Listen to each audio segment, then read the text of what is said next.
നിങ്ങളുടെ കഴിഞ്ഞ 3-4 വർഷം എന്തൊക്കെയാണോ നിങ്ങൾ ആലോചിച്ചത് അതൊക്കെ തന്നെ ആയിരിക്കും ഇപ്പോൾ നിങ്ങൾ റിയാലിറ്റിയിൽ അനുഭവിക്കുന്നത്. ഈ പറഞ്ഞ പോലെ ഇപ്പോൾ അറ്റ് ദിസ് മൊമെൻറ്റ് നിങ്ങൾ എന്താണോ ആലോചിക്കുന്നത് അതിൻ്റെ ഒരു കണ്ടിന്യൂസ് ആയിട്ടുള്ള കാര്യങ്ങളും അതുമായി ബന്ധപ്പെട്ടൊക്കെ ആയിരിക്കും അടുത്ത ഒരു 5 വർഷം നിങ്ങൾ ഫേസ് ചെയ്യാൻ പോകുന്നത്.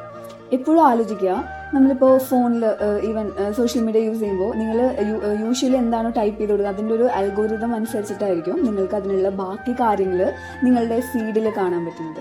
ഈ പറഞ്ഞ പോലെ എല്ലാം ആ ഒരു ചാനൽ, ആ ഒരു ട്യൂണിങ് കറക്റ്റ് ആയാലേ നമുക്കത് പ്രോപ്പറായിട്ട് കൊണ്ടുപോകാൻ പറ്റുള്ളൂ.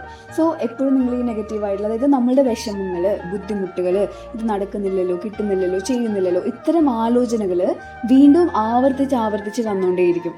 നേരെ മറിച്ച് അവസ്ഥയാണെങ്കിലും കൺസിസ്റ്റൻ്റ് ആയിട്ട് നിങ്ങൾക്ക് പോസിറ്റീവായിട്ട് ചിന്തിക്കാൻ പറ്റിയാൽ, ഞാൻ എപ്പോഴും പറയാറുണ്ട്, ഭയങ്കര ഡൗൺ ആയിട്ടിരിക്കുന്ന നേരത്തെ ഈ കാര്യം കേൾക്കുമ്പോൾ നിങ്ങൾക്കിത് എടുക്കാൻ സാധിക്കില്ല. പക്ഷേ നിങ്ങൾ തന്നെ നിങ്ങളുടെ മനസ്സിനെ, ഈവൻ നിങ്ങളുടെ ബ്രെയിനിനെ കാര്യങ്ങൾ പറഞ്ഞ് മനസ്സിലാക്കി കാമായിട്ടിരുന്ന് ആ ഒരു രീതി ഫോളോ ചെയ്താൽ, അല്ലെങ്കിൽ ഇപ്പോഴോ ഇങ്ങനെയാണ്, അടുത്ത വർഷമെങ്കിലും നമ്മൾ എന്തായാലും ജീവിതത്തിൽ ഒരു വ്യത്യാസം വരണം എന്ന് വിചാരിച്ച് നിങ്ങളുടെ ചിന്തിക്കുന്ന രീതി മാറ്റിയാൽ, നിങ്ങളുടെ വിശ്വാസത്തെ മാറ്റിയാൽ, നിങ്ങൾ കിട്ടുമെന്ന ഉറപ്പോടെ കാര്യങ്ങൾ മുന്നോട്ട് കൊണ്ടുപോയി കഴിഞ്ഞാൽ അതിൻ്റെ ചേഞ്ചസ് നിങ്ങൾക്ക് വരും. ഇതാണ് യൂണിവേഴ്സിൻ്റെ അൽഗോരിതം എന്ന് പറയുന്നത്. അവിടെ നമ്മൾ വിശ്വസിക്കുക, നമ്മളുടെ തിങ്കിങ് പാറ്റേൺ മാറ്റുക, അതിൽ കോൺസ്റ്റൻ്റ് ആയിട്ട് ഇരിക്കുക. 1-2 ദിവസം ഇത് ചെയ്തിട്ട് 3-ാമത്തെ ദിവസം മാറി കഴിഞ്ഞിട്ട് കാര്യമില്ല. So trust the process. ധൈര്യമായിട്ട് പുതിയ രീതിയിൽ എനിക്കിത് സാധിക്കും, എനിക്കിത് ചെയ്യാൻ പറ്റും എന്ന് കണ്ടിന്യൂസ് ആയിട്ട് നിങ്ങളോടേ പറഞ്ഞിട്ടിരിക്കുക.